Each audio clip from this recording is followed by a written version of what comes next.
Hey guys, what's up? Welcome back to my YouTube channel. If you are new here, hi, my name is Landon. It is so nice to meet you. Take me out this club.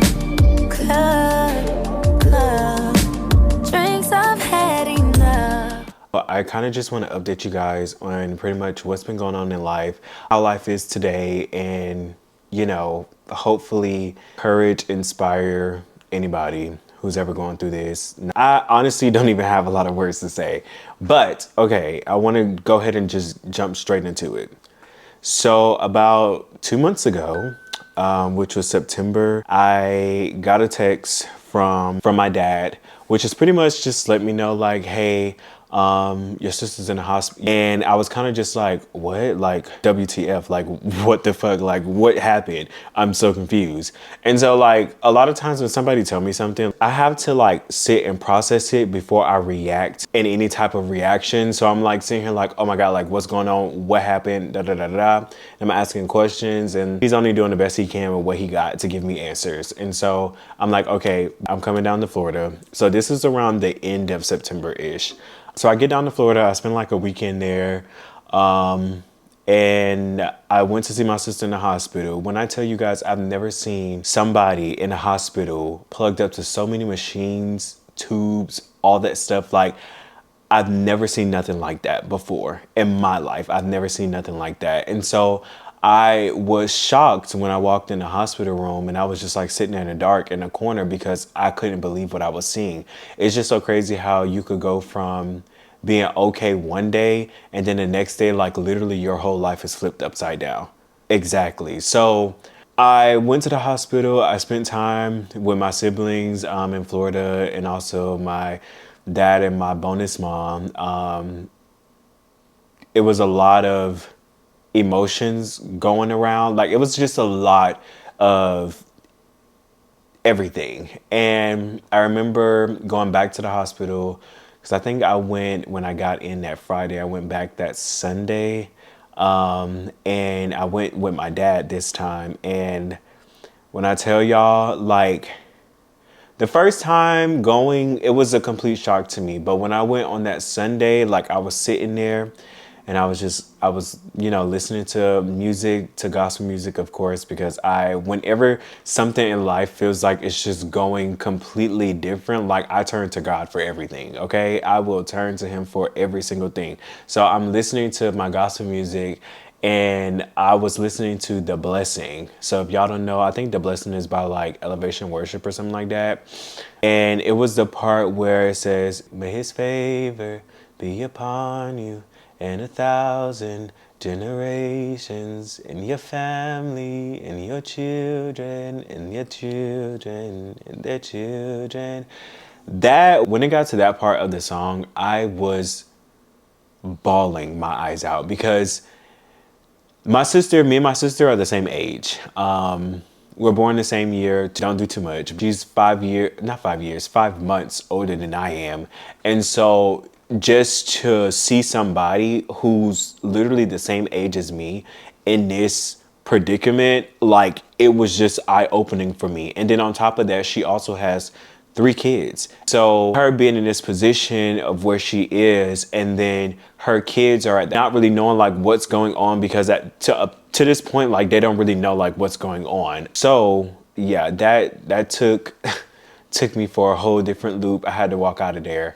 But I remember it had been like a week or a week and a half, and I came back home. And I was just keeping my ears closed to like, she's doing better, she's doing better, she's doing better.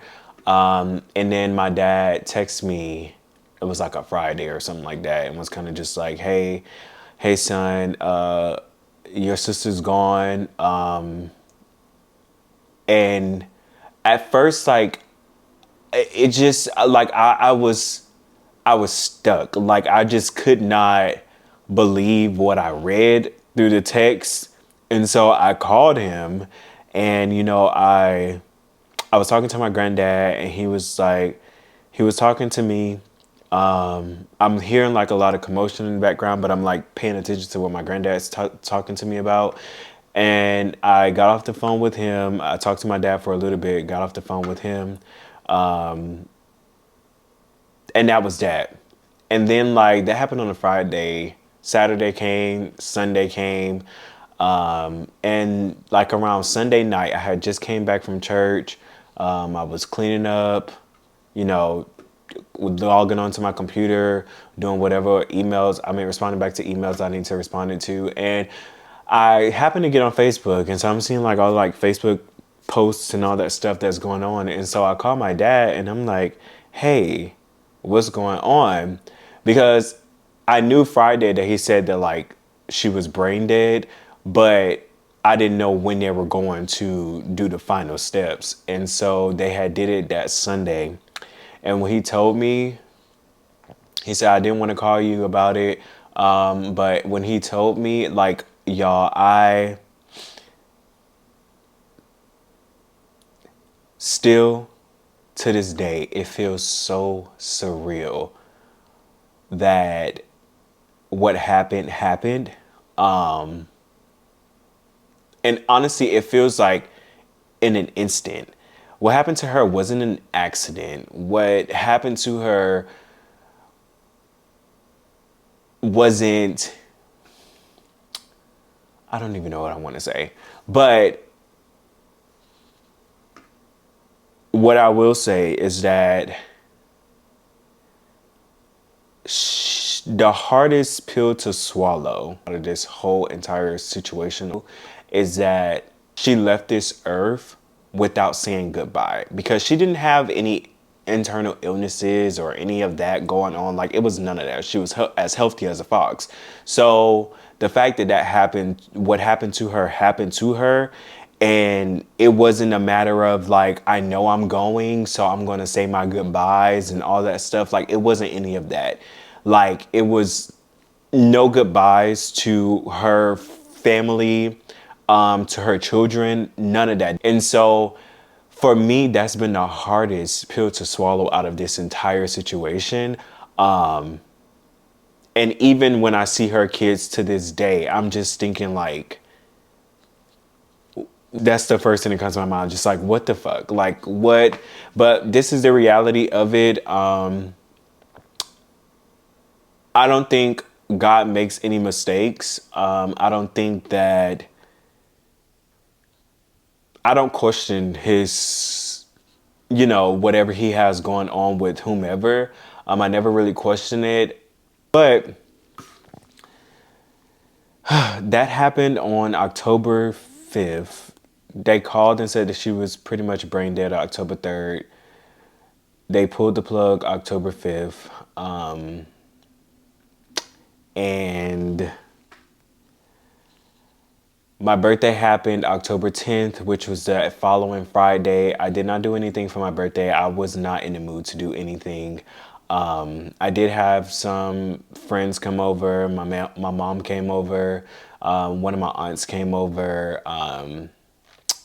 For my birthday, my actual birthday, I only blew out a cake, which is like a video that I posted in a reel.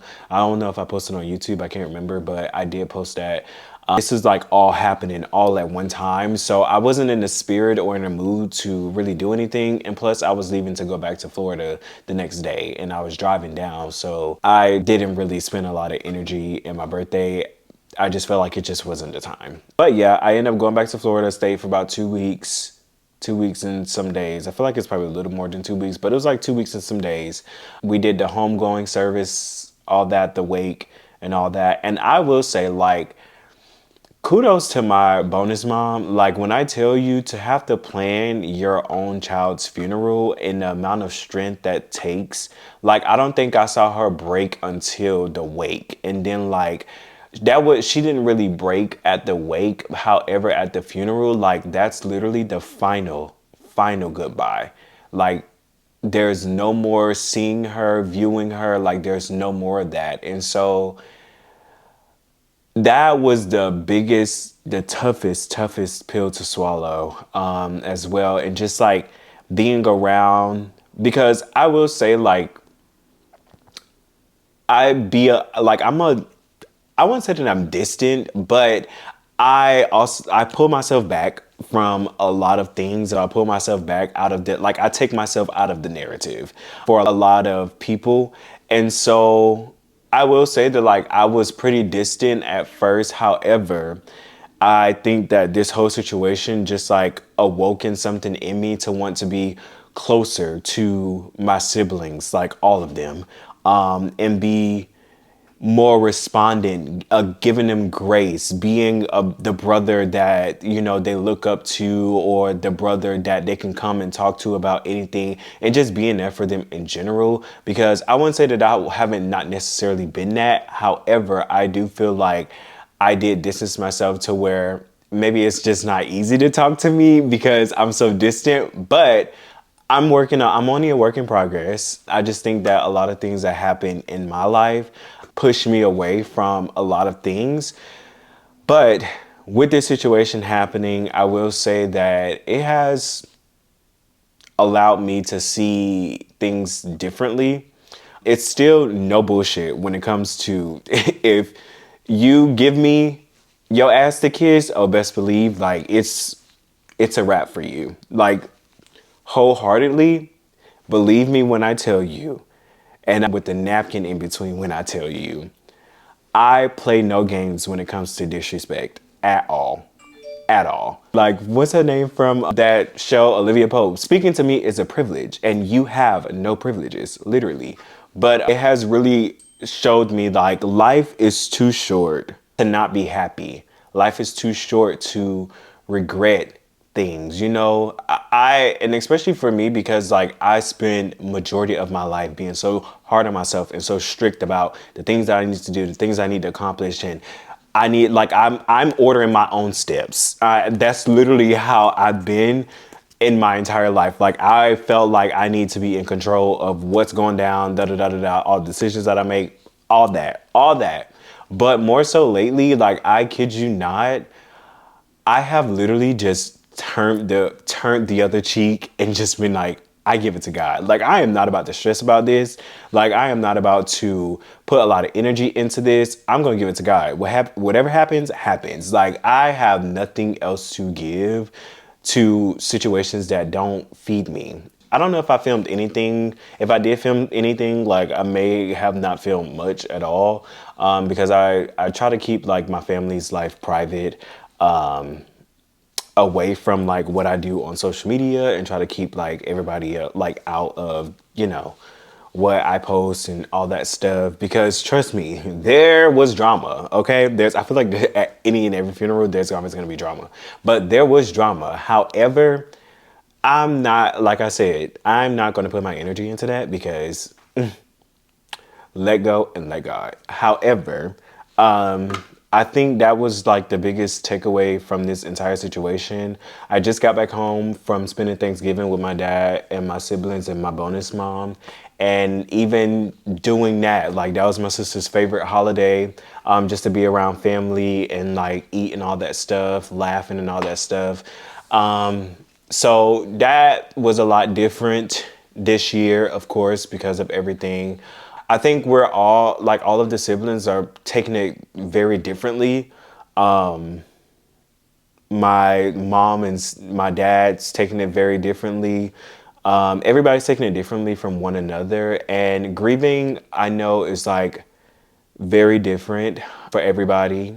I've been in therapy once a week since all of this has taken place. I've cried my eyes out so many times. Like I'm just, even earlier today, I had got this from my bonus mom. She gave me her last heartbeat in a folder, and I was like cleaning up and putting it together, because I had this frame for a while now, but I never knew like what I was going to put in there. Like I didn't know what picture or whatever that I wanted to put in there. So I just kind of left it blank sitting on the counter. But when I got back home, I literally looked at it and I was like, oh my God, like that can go in the frame. So this is the frame that I got. This is my sister's last heartbeat. This is her fingerprint and then her obituary. So yeah, if you follow me on Instagram or Facebook or any of my socials, you'll probably see that I posted this picture as well. Because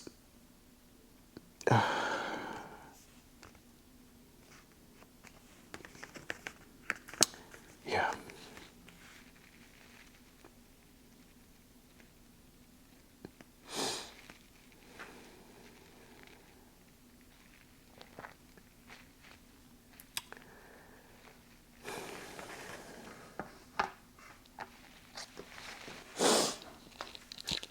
There's no way, there's no manual on how to be a good sibling. There's no manual how to be a parent. There's no manual on a lot of things in life. And that's why you have to offer people a little bit of grace, because you end up in situations like this where you think to yourself, if only I had more time, if only I had more time, if only I had more time, if only I had more time. And somebody's time can be cut short. You'll think that they're going to live on forever. Y'all grow old together. And in an instance, their life is cut shorter than what you expected, what they expected. Love on them. Tell them you love them every time. Every time you talk to them, I love you. I love you. I love you. That's it. I love you. I love you. 3 words. That's it. I love you. Because you just never know when you can't say that again to that person. But that's the bulk of what's been going on in my life. So, with that being said, I do hope that you guys give me some grace. Hope you guys cut me some slack for the sabbatical that I've taken, and give me just a little bit of grace. Hopefully by the beginning of the new year, I feel the motivation to come back to YouTube and do the things that I once loved to do, which is film my life and, smile for you guys, give you guys a good show for a little hour, probably sometimes less than an hour, just to give you something to escape your reality. But as of right now, I don't really have that motivation, and I know it's going to come back to me. It's just this process has just been a lot, and I can do the best I can with what I got, but I'm just living every day, one day at a time. I'm not really thinking ahead like that. I'm also not even in that headspace to really think that so far ahead, but I'm also cutting myself some slack and giving myself some grace. I'm giving myself a lot of grace during this time. So I'm not trying to be hard on myself to get this out and do this, do that, and the third. Also trying to be strong for just like my parents, my siblings, and hold them up when they're feeling down, all that stuff. So just be kind. Thank you so much. But until next time, I will talk to you guys later. Bye.